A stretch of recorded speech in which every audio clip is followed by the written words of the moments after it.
أعوذ بالله من الشيطان الرجيم. بسم الله الرحمن الرحيم. سأل سائل بعذاب واقع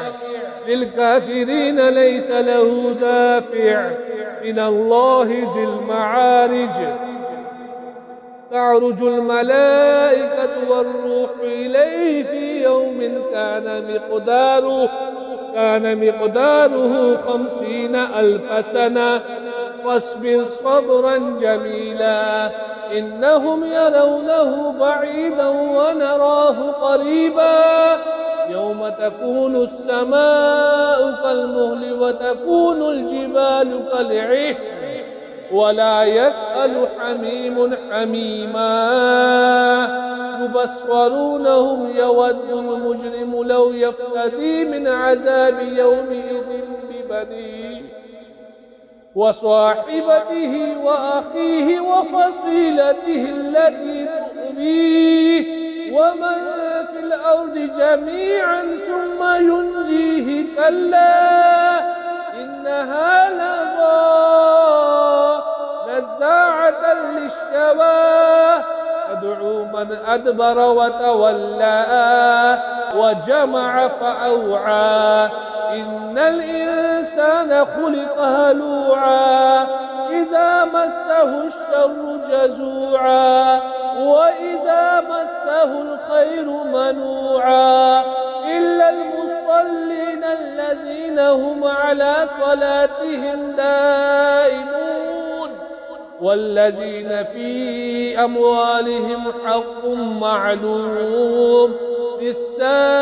للسائل والمحروم والذين يصدقون بيوم الدين والذين هم من عذاب ربهم مشفقون إن عذاب ربهم غير مأمون والذين هم لفروجهم حافظون إلا على أزواجهم أو ما ملكت أيمانهم فإنهم غير ملومين فمن ابتغى وراء ذلك فأولئك هم العادون والذين هم لأماناتهم وعهدهم راعون والذين هم بشهاداتهم قائمون والذين هم على صلاتهم يحافظون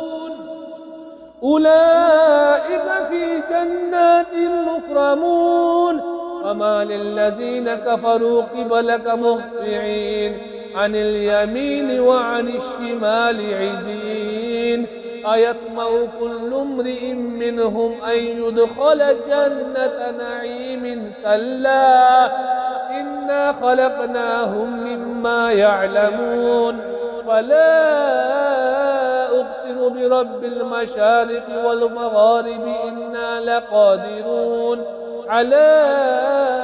أن نبدل خيرا منهم وما نحن بمسبوقين فذرهم يخوضوا ويلعبوا حتى يلاقوا يومهم الذي يوعدون يوم يخرجون من الأجداث سراعا كأنهم إلى نصب يوفدون خاشعة أبصارهم ترهقهم ذلة ذلك اليوم الذي كانوا يوعدون.